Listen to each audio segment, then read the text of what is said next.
Eccoci qua ragazzi, bentornati sul canale, buongiorno a tutti, buon mercoledì, facciamo il punto della situazione in casa Napoli, ci sono tre cose che volevo condividere con voi ma ci arriviamo e c'è una richiesta che devo farvi perché lunedì non io personalmente ma abbiamo avuto una brutta notizia e la brutta notizia è questa qui, ve lo metto qui, questo è il nuovo canale di Mauro Mana TV 1926.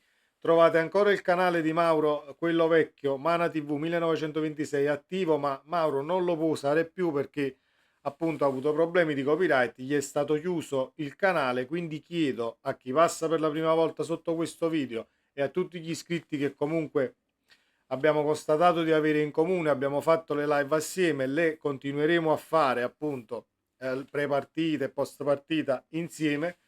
Ovviamente Mauro ha aperto un nuovo canale e recuperare i 3000 e passa iscritti che c'erano su quell'altro canale ovviamente diventa difficile se non con il vostro aiuto. Quindi andate ad iscrivervi a questo canale Telecronache Napoli, lo trovate appunto su YouTube, è nuovo, vedete la faccia di Mauro che già conoscete in appunto come immagine del profilo. Aiutiamo Mauro e non ci arrendiamo perché comunque è stata una situazione abbastanza incresciosa per quanto riguarda la diatriba che ci può essere con YouTube e le leggi di copyright. A quanto pare più sei pulito e più fai le cose serie per quanto riguarda l'esposizione dei fatti e più vieni messo da parte. Detto questo, ripeto, telecronache Napoli ragazzi, per chi avevamo e abbiamo ancora in comune come iscritti, andatevi ad iscrivere su quel canale e per chi è nuovo e passa per la prima volta sotto questo video, Mauro comunque ricomincerà, ha già un paio di contenuti caricati, ma ricomincerà con lo stesso flow che aveva sull'altro canale, ultime notizie del Napoli giorno dopo giorno e vi terrà comunque compagnia quando abiliteranno le live, perché ha fatto la richiesta di abilitazione per le live, perché come sapete quando sei un canale nuovo devi chiedere comunque tante cose per essere abilitato a farle allo stesso YouTube.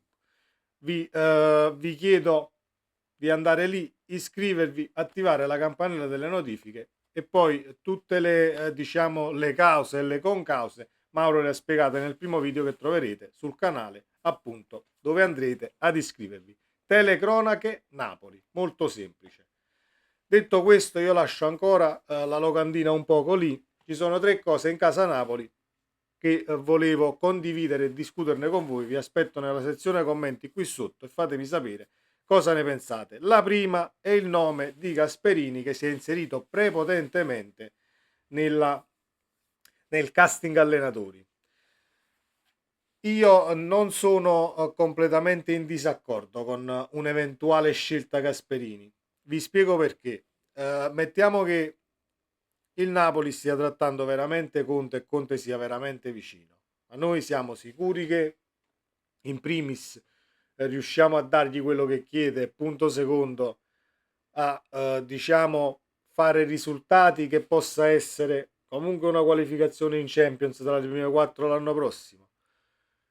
Possiamo dire che, visto comunque i risultati dell'allenatore e ciò che esprime in campo, soprattutto da arrivato, comunque cerca di cliccare subito con lo spogliatoio e i risultati arrivano, posso anche dire di sì, però la certezza non ce l'abbiamo. Quindi, visto che abbiamo letto, almeno può darsi che sia un'indiscrezione o sia una cosa vera, non lo sappiamo, ma a quanto pare Conte ha chiesto un triennale a 10 milioni e il Napoli arriva a 8 più bonus, quindi ecco l'inserimento di Gasperini, allenatore più abbordabile a livello monetario e a me non dispiace, non dispiacerebbe, anche se lo sappiamo tutti, l'ho già detto in qualche video passato, non è un personaggio simpaticissimo, ma a me della simpatia interessa ben poco, interessa il campo, i risultati e ciò che riesce a fare con la squadra messa a disposizione. Gasperini sarebbe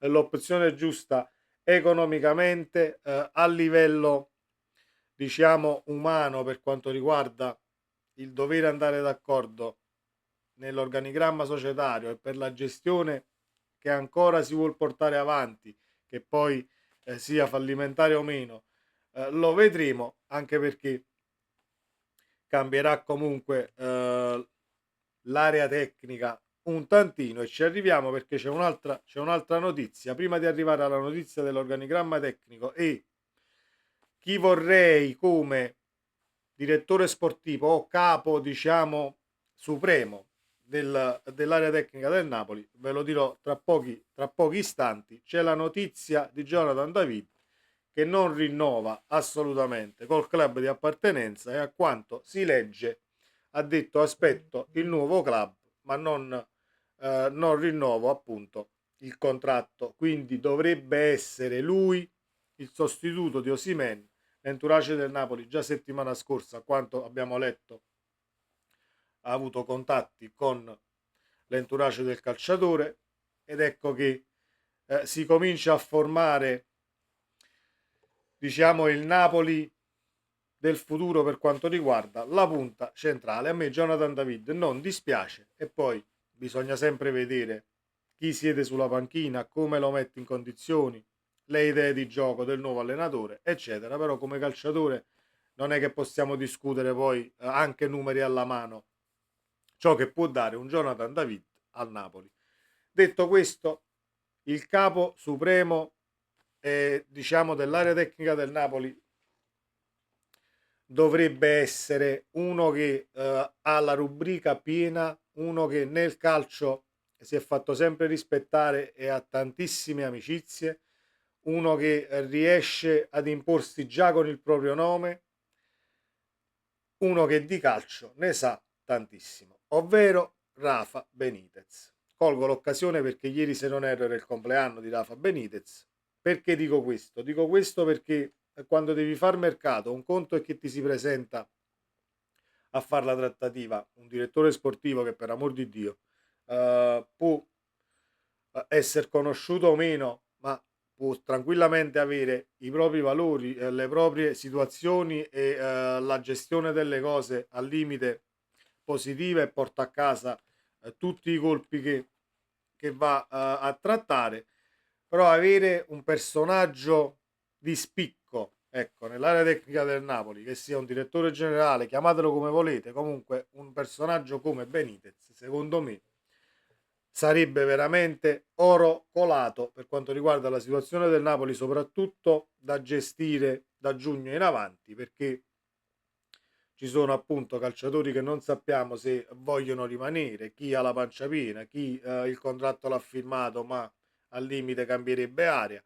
Quindi c'è bisogno di un pugno duro, che non è Benitez il pugno duro, però Benitez con appunto con tanta professionalità riuscirebbe a mettere a posto, insieme a Manna ovviamente e a chi verrà nell'area tecnica del Napoli. Si cambierà qualcosa nello scouting, vedremo.